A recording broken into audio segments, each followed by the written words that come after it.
Bienvenido a Sentinel y líderes de la industria financiera con Alberto Padilla, el espacio donde exploramos las experiencias, perspectivas y predicciones de líderes destacados en la prevención del fraude y el lavado de activos en América Latina. Descubriremos quiénes son, cómo están enfrentando los desafíos y anticipando el futuro del sector financiero en la región. Acompáñanos en este viaje para recibir inspiración de los mejores y garantizar la integridad en nuestras instituciones financieras. Hola, ¿qué tal? ¿Cómo están? Bienvenidos a este nuevo podcast de Sentinel. Muchísimas gracias por estarnos acompañando. Gracias si usted ha visto el anterior y ahora que nos acompaña en este se lo agradezco muchísimo. En esta ocasión hemos elegido tener una charla con alguien tremendamente conocido, con tremenda carrera en este asunto de la prevención del crimen financiero. Y está con nosotros Daniel Bañados. Lleva décadas en este sector, en esta industria. Lleva casi 2 décadas trabajando para un banco en específico, que es el BAC, una de las instituciones más renombradas en Centroamérica, un banco, una institución financiera de gran presencia. Daniel, te agradezco muchísimo que estés con nosotros, es un gusto. No, muchísimas gracias a ti, Alberto, un gusto escucharte, igual las gracias a Sentinel por la invitación y quedamos en tus manos para conversar un poco, muy agradecido. Gracias, muy amable, vamos a estar en las tuyas, de hecho.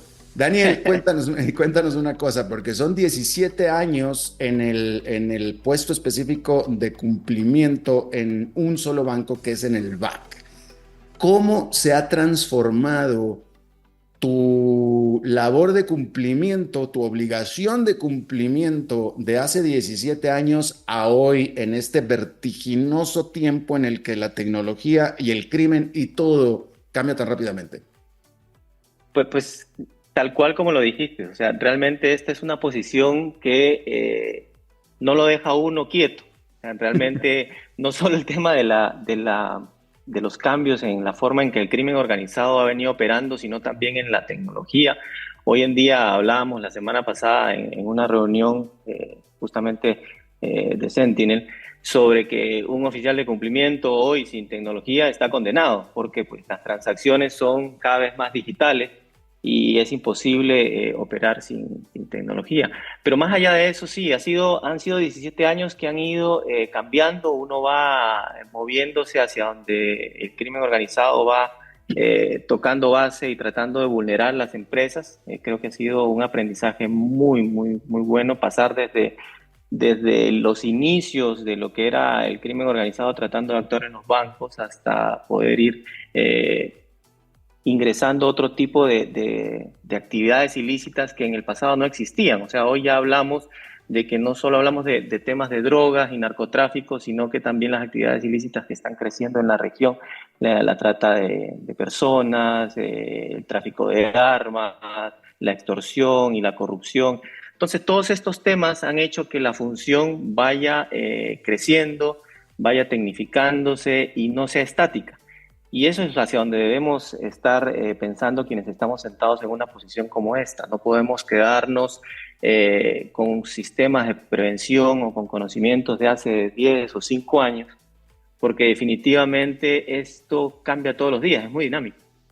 Definitivamente, me quedo con esa última frase que acabas de decir de que esto cambia todos los días, porque estaba reflexionando al escucharte que en muchas otras profesiones, la mía como periodista, hablando en las últimas 2 décadas, y mucho antes también, pero los periodistas hacemos básicamente lo mismo, los instrumentos tecnológicos cambian, como a todos, pero los periodistas hacemos más o menos lo mismo, un doctor hace más o menos lo mismo, un contador, un financiero, mercadólogo, si acaso las herramientas tecnológicas cambian, pero en una profesión como la tuya, y tu contraparte, ese cambia cada 3-4 años o menos incluso. Eso sí es súper dinámico.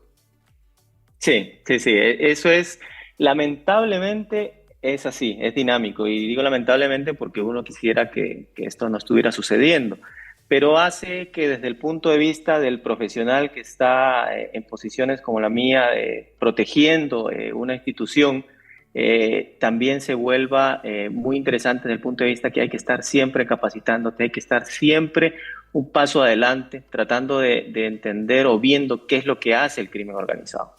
Y eso hay que estar viéndolo todos los días, revisando mucho qué está sucediendo en otras latitudes, porque lo que se ve y lo que he visto en todos estos años es que no somos inmunes. O sea, lo que hoy vemos que está sucediendo en otras latitudes va a llegar. Y es importante ver que si hoy no sucede y estoy viendo que le pasa a otra institución financiera en cuanto a la forma de operar del crimen organizado y de vulnerar los controles, es momento de actuar desde ya porque eso va a suceder.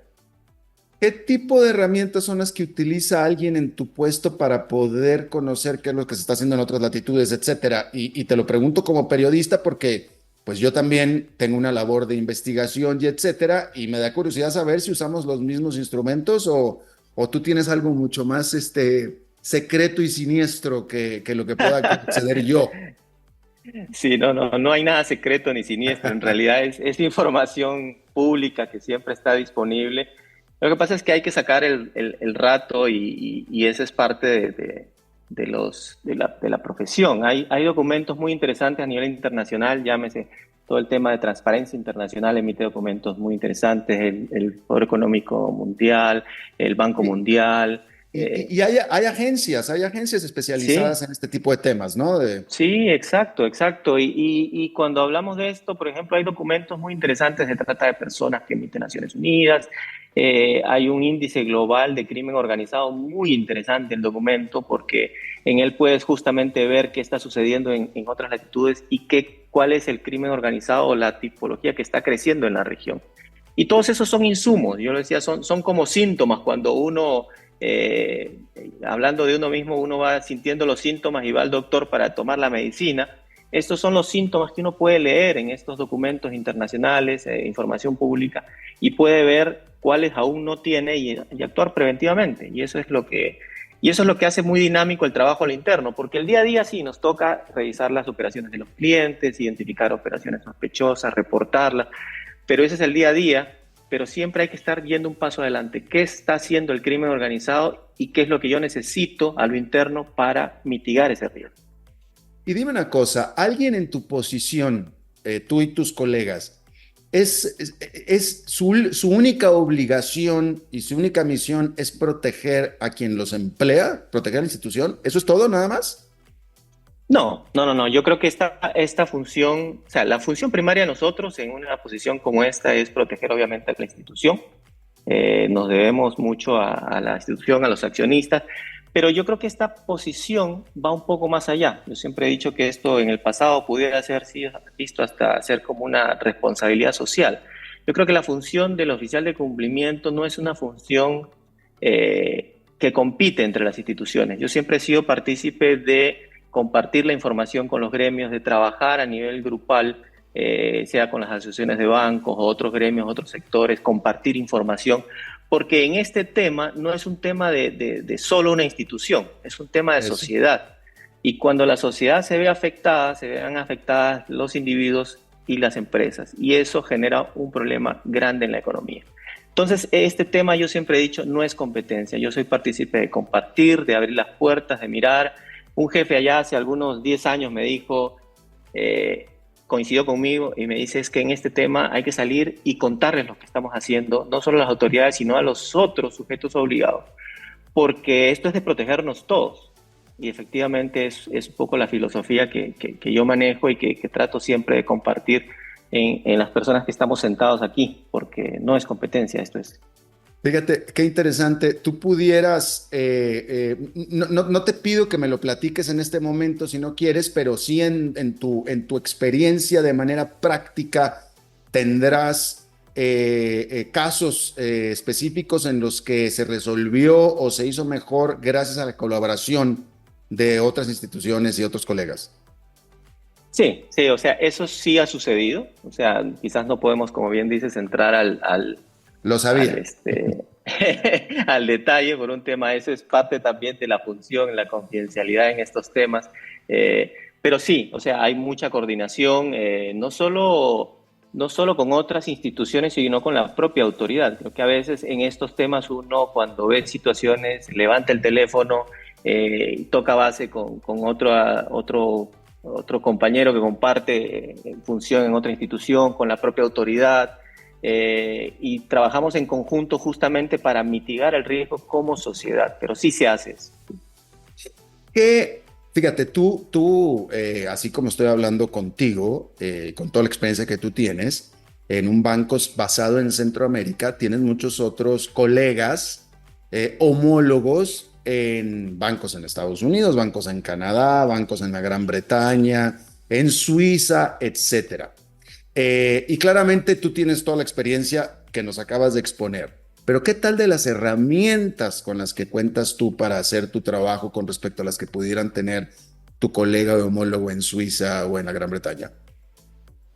No, yo creo que a estas alturas el tema tecnológico está bastante homologado. Creo que los bancos, por ejemplo, cerca de más del 90% de las transacciones, por lo menos en la institución donde yo trabajo, se realizan de manera digital. Entonces es imposible que los bancos estemos, como te decía hace un momento, operando sin herramientas tecnológicas. Y las herramientas han sido homologadas. Yo creo que esto ya, encontrar un banco que sigue tratando de controlar el riesgo de lavado de activos sin herramientas tecnológicas es casi imposible verlo, debe ser casi en extinción. Mucho se trabaja con herramientas ya que los proveedores nos ofrecen, trabajos in-house también, y todos tenemos una combinación de todo. No hay una sola herramienta o receta secreta, sino que va a depender mucho del perfil de riesgo del banco, qué productos ofreces, y entonces se trabajan modelos internos, sistemas internos, y se toman herramientas pues de última generación que también están en el mercado. Es una combinación. Claro. Daniel, te voy a tener que hacer una pregunta. Esta es personal. Esta yo creo que no es una pregunta que hubiera querido Sentinel necesariamente en su podcast, pero yo como periodista me sale la curiosidad que siempre he tenido, porque me quedan claros los controles que tú estableces en tu banco y el banco establece, y son iguales en casi todos los bancos en Centroamérica y en el mundo. Entonces la pregunta es si es tan difícil, porque realmente lo es, cometer crimen o lavar dinero a través de la banca formal en Centroamérica. ¿Cómo lo hacen entonces? O sea, ¿por dónde se está lavando el dinero? Porque el dinero se lava. Si no es por medio de la banca centroamericana, como el caso de la tuya, que no lo es, entonces, ¿cómo es? A ver, es que aquí lo que hay que quizás entender, porque creo que lo que dijiste es lamentablemente muy válido, el dinero se lava y es mucho lo que se identifica también en los procesos, pero lo que hay que entender es que el crimen organizado no solo utiliza los bancos, o sea, el sector real o cualquier sector económico es vulnerable. En ese sentido, lo conversaba la semana pasada también en Guatemala, en una conferencia que tuvimos, que el tema de ser conscientes de la vulnerabilidad que tiene cada sector económico es importantísimo. Entonces, hoy en día, un lavador no necesita necesariamente del banco para iniciar el proceso de lavado. El lavado se va a dar en actividades, en otros sectores económicos, llámese, toma el tema de bienes inmuebles, compra y venta de vehículos, todo el trabajo con que pueden hacer casinos, casas de cambio. Pero no podría ser un mundo de efectivo, ¿o sí? ¿En qué sentido te refieres a un mundo de efectivo? Es decir, ¿las operaciones se hacen exclusivamente en efectivo? ¿Van a ir a comprar un edificio en efectivo? No. Pues no a ese nivel, pero van, digamos, poco a poco tratando de ingresar el dinero en efectivo. Por eso es que ahí, como te digo, es toda una combinación. Claro. O sea, lo que van buscando es justamente quién se puede prestar para recibir ese efectivo que finalmente puede terminar en los bancos, una casa de cambio o en otro sujeto obligado. Pero es una combinación de todo, o sea, y no estamos hablando de que vamos a hacer operaciones muy grandes en efectivo. Creo que las operaciones se van dando de manera progresiva y para eso el crimen organizado se dedica justamente a reclutar no solo personas, sino sociedades que puedan hacer el ingreso de este efectivo progresivamente y que lo mezclen justamente con lo que el día a día van generando. Y eso es lo que va integrando. Llámese, por ejemplo, una tienda que obviamente va a depositar su diario hacia el banco, empieza a mezclar con el dinero que recibió, y así como esa operación en esa tienda, hay muchas otras entidades que son reclutadas para realizarlo. Es un trabajo bastante de hormiga de parte de ellos, y por lo tanto para nosotros en los bancos se vuelve bastante complicado porque muchas veces de esto está mezclado con la operativa diaria. Por eso es importante que nosotros en los bancos trabajar con el conocimiento del cliente, con el perfil transaccional y el origen y el destino de los fondos. Eso es básicamente lo que los bancos estamos viendo, porque es a partir donde vamos a identificar las señales de alerta para determinar lo que tú estás diciendo, por dónde está ingresando tanto dinero. Ahora, me imagino que los requisitos y condiciones de ustedes en un banco tienen que ser mucho más elevadas que la que propia regulación les exige, ¿no es cierto? Pues sí, primariamente se cumple con la regulación local, porque pues también hay un tema de no ir más allá en cuanto a conocimiento, porque lo que queremos también es ser partícipe de lo que hoy es importante en la sociedad, que es la inclusión financiera. Entonces, hay un alto porcentaje de personas no bancarizadas y por lo tanto las regulaciones en toda la región han ido justamente haciendo un poco más simples la forma de bancarizarse, pero eso no quita que la simplicidad no nos permita identificar a los clientes y determinar lo que un Daniel Bañados, un Alberto Padilla pueda o no mover de forma natural, que es parte de su perfil. Entonces creo que también ahí es un balance, porque el tema de inclusión financiera es importantísimo, y eso permite mitigar el lavado de activos. O sea, y eso es un poco lo que hemos venido conversando siempre con los reguladores. En la medida que más porcentaje de la población esté bancarizada, es la forma de poder ver las transacciones que se realizan. La ausencia de bancarización lo que da es un mercado activo para mover el dinero sin que la autoridad pueda darle un seguimiento al dinero. Mira, qué interesante. Es un concepto muy interesante que no había escuchado yo antes en lo personal. Déjame te pregunto una cosa. Daniel, tú empezaste en el BAC hace 17 años. Si yo hace 17 años te hubiera preguntado cómo veías tú el futuro de tu industria, de tu mercado en 17 años, es decir, al 2024, yo no sé, yo creo que no, ni en tus más locos sueños me hubieras podido adivinar o contestar qué era lo que ibas a pasar en 2024, pero hoy 2024 sí te voy a preguntar cómo ves tú el futuro de la prevención del lavado de activos, fraude, de acá a otros 17 años. Qué interesante la pregunta, porque efectivamente te confirmo, hace 17 años no hubiera pensado lo que estamos viendo hoy. Entonces, imaginándome que esto va a cambiar radicalmente, yo lo que veo es definitivamente el tema de inteligencia artificial incluido dentro de los sistemas de prevención.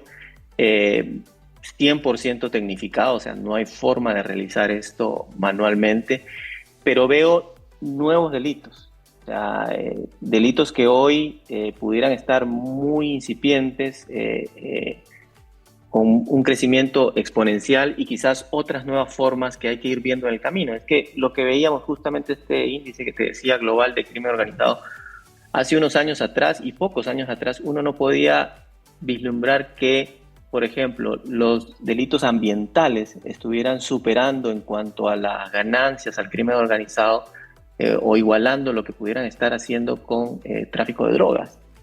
Tampoco hubiera podido pensar que tráfico de armas estuviera también generando ingresos importantes. Y eso va a ir cambiando en el tiempo. Pero definitivamente inteligencia artificial y tecnificados al 100%, eso va a tener que ser. ¿Cuál es la medida de éxito de alguien en tu posición? ¿Cero fraude? ¿Esa es la medida de éxito? ¿Cómo sabes que eres exitoso? Muy interesante la pregunta, porque a diferencia del fraude, y el fraude se realiza en una sola operación. Uno detecta una operación fraudulenta y la corta. El tema del lavado de activos, más que una operación única, es una forma, es una tendencia, un conjunto de operaciones, es un comportamiento que realicen. Entonces, quizás el éxito para alguien que está sentado en la función de cumplimiento, el éxito te ha dado por poder identificar de manera oportuna este comportamiento inusual de los clientes y generar el reporte de operación sospechosa. Ese es ese es el producto final de nosotros en esta posición, poder identificar las operaciones inusuales y reportar. Y obviamente que detrás de eso, ese éxito está llamado por un buen equipo de trabajo, un buen grupo de analistas, una buena herramienta, capacitación y sobre todo un apoyo y conocimiento y credibilidad desde la alta gerencia. O sea, hablemos un CEO y junta directiva que estén convencidos de que esta función es relevante y que aporta a la organización. Pero, y la manera de estar convencidos es con los resultados, ¿no? Sí. Que los resultados son esto, lo que te digo, los reportes de operación sospechosa, no teniendo sanciones por parte del regulador, o sea, pasar las pruebas de que estamos con un sistema de prevención sólido y que estamos reportando, porque no podemos hablar, hoy un banco no puede decir que no identifica operaciones inusuales, porque nosotros no identificamos lavado, el lavado lo va a definir la autoridad, lo que nosotros como institución reportamos son operaciones inusuales, es decir, que escapan al comportamiento normal del cliente y nosotros lo reportamos. Y es la autoridad la que después verá con la investigación si esa operación era o no de lavado. Entonces, nuestro aporte y nuestro éxito está dado por identificar esa situación. Ya, mencionaste que verlo o detectarlo de manera oportuna. Y de manera oportuna, me parece a mí, tú me vas a contestar, pero me parece a mí que tiene que ver mucho de verlo hacia adelante, de poder anticipar qué es lo que viene. No solamente estás reaccionando a lo que acabas de ver, pero para poder resolverlo bien, me parece a mí que tienes que verlo hacia adelante. Me parece a mí, tú me vas a decir, pero la pregunta que yo te hago es, ¿de qué manera las instituciones financieras en general deberían o pueden anticiparse a los riesgos que la institución y las economías enfrentan para poderlas precisamente enfrentar y resolver y prevenir? No, y es justamente lo que te decía y es el trabajo que se hace. Las instituciones manejamos un sistema de prevención y ese sistema de prevención nos permite hacer evaluaciones a lo interno, no solo de la organización, sino de lo que está sucediendo afuera, de los riesgos que se están presentando. Y el trabajo es justamente establecer los controles a lo interno que nos permitan mitigar esos riesgos de manera anticipada. Uno se proyecta de una posibilidad de pérdida o de una posibilidad de que suceda y a partir de eso establecemos controles efectivos, eficientes y oportunos a lo interno de la organización y uno prepara además su sistema de prevención para identificar esas situaciones que estamos viendo en el mercado. Ahora, no todo es hacia adelante, mucho también uno calibra sus sistemas de la experiencia propia, de lo que pudo haber detectado de manera más oportuna y no se hizo, o de lo que pasó en otra institución, que son justamente los temas de tipologías, que son más un tema de conocimiento forense, de establecer qué pasó en otra institución para poder calibrar los sistemas y decir, bueno, que a mí no me pase o poder detectarlo de manera oportuna también. Ya, tú hablabas hace un momento, mencionaste que las herramientas tecnológicas son absolutamente fundamentales y que se necesitan, pero ¿qué hay del tipo de profesional como tú? ¿Cuáles son el tipo, qué características y cualidades fundamentales necesita alguien en tu posición? Interesante ese tema porque vieras que el tema del recurso humano y durante todos estos años siempre ha sido un challenge, porque no hay una profesión particular. Las universidades, no hay una profesión en la universidad que diga me recibí de oficial de cumplimiento. Y lo que normalmente uno va viendo es básicamente los skills de las personas. Uno busca determinados skills y conocimientos para adaptarse. Yo, por ejemplo, soy contador público. Y de una formación de auditor. Pero hoy en día estamos justamente buscando perfiles muy técnicos, ingenieros, estadísticos, matemáticos, y no quedan por detrás tampoco los economistas, los abogados, contadores, porque lo que básicamente se busca es esa formación técnica, pero que vamos formando. Yo creo que los oficiales de cumplimiento o los bancos en este tema hacemos mucho de escuela interna. Hay un tema de formación a partir de los skills técnicos, porque este tema no te lo enseñan en las universidades, se aprende en el día a día, en el quehacer diario que las instituciones tenemos, pero sí es un tema muy complejo porque pues tenemos que formar y cuidar a estos personal que obviamente pues es son muy calificados y muy requeridos dentro de las entidades financieras. ¿Tú crees que, claramente acabas de describir muy bien el tipo de disciplinas y experiencias que se necesitan? Y creo, escuchándote y escuchándoles y conociendo un poco más de ustedes con estos podcasts, que lo hacen bastante bien, razonablemente bien.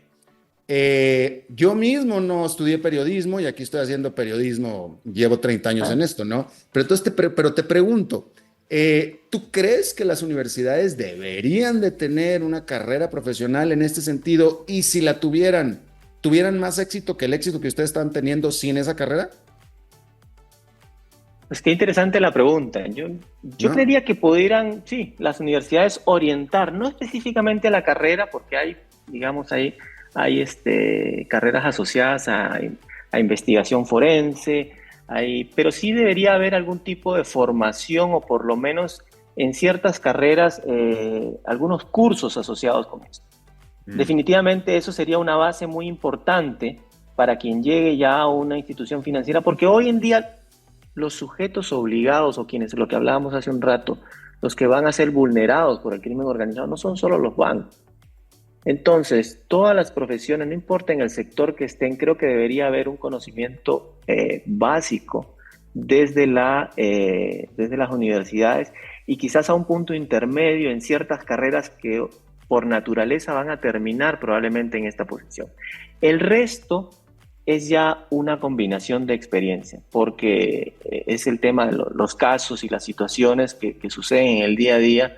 No los vamos a ver en las universidades. Esto es información de hasta cierto punto pues que interna de cada entidad, y la experiencia es la que le va dando uno el know-how de esto y el expertise.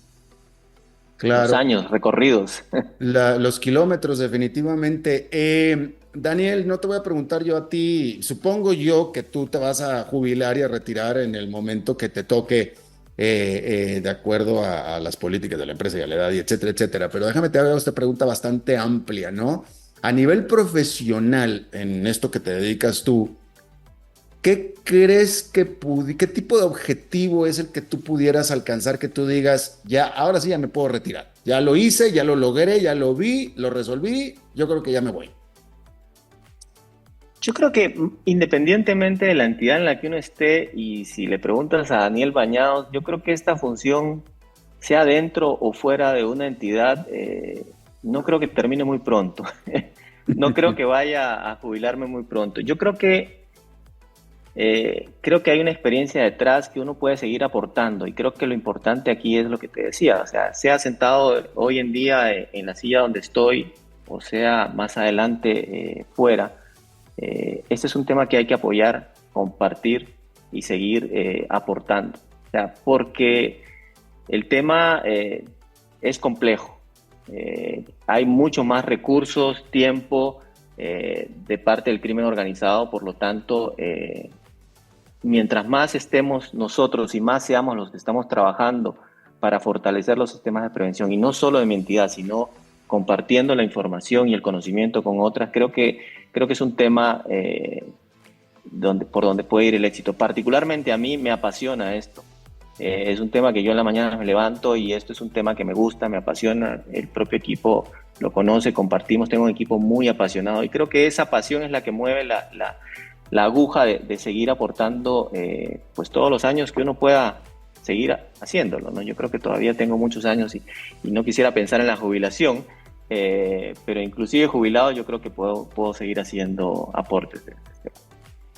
Sí, definitivamente sí. Fue el caso que vimos en nuestro podcast pasado de alguien que estaba ya jubilado de la empresa, pero seguía como consultor y de manera muy activa y exitosa, diría yo. Así es que, por supuesto, me queda clarísimo que tú vas a tener muchísimo que aportar. Sí, esa es la idea, Alberto. Sí, escuché el podcast anterior y definitivamente estas posiciones es una combinación de experiencia, kilometraje, como dices tú, pero mucha pasión, porque definitivamente no es fácil. El crimen organizado es muy creativo, esto cambia todos los días, o sea, uno no está sentado en una posición constante. O sea, esto en el momento que uno se acomoda, ya está cambiando. Entonces, esto hace el tema muy dinámico y por lo tanto es importante estar siempre capacitado. Eso, que era lo que hablábamos un poco más antes, ¿no? De cómo otras profesiones que son de mucha pasión y todo, pero el quehacer básicamente es el mismo al paso de las décadas y de los años, pero lo que es ustedes debe ser interesantísimo porque todo cambia definitivamente demasiado rápido. Daniel Bañados, vicepresidente corporativo de Gobierno y Cumplimiento del BAC aquí en Centroamérica, te agradezco muchísimo tu buena disposición a charlar con nosotros, muy interesante. No, muchísimas gracias a ti, Alberto, por el espacio, por el tiempo y lo mismo a Sentinel también. Y ha sido un gusto. Espero que podamos conversar en otro momento y desde aquí a la orden en lo que pueda apoyarte o conversar. Y muchísimas gracias a Sentinel por darnos la oportunidad de tener este podcast y llevar este tipo de intercambios muy interesantes entre expertos en la materia, como son el caso de Daniel Bañados y ustedes mismos. Muchísimas gracias por habernos acompañado. Nos vemos en la próxima. Yo soy Alberto Padilla. Que la pasen muy bien.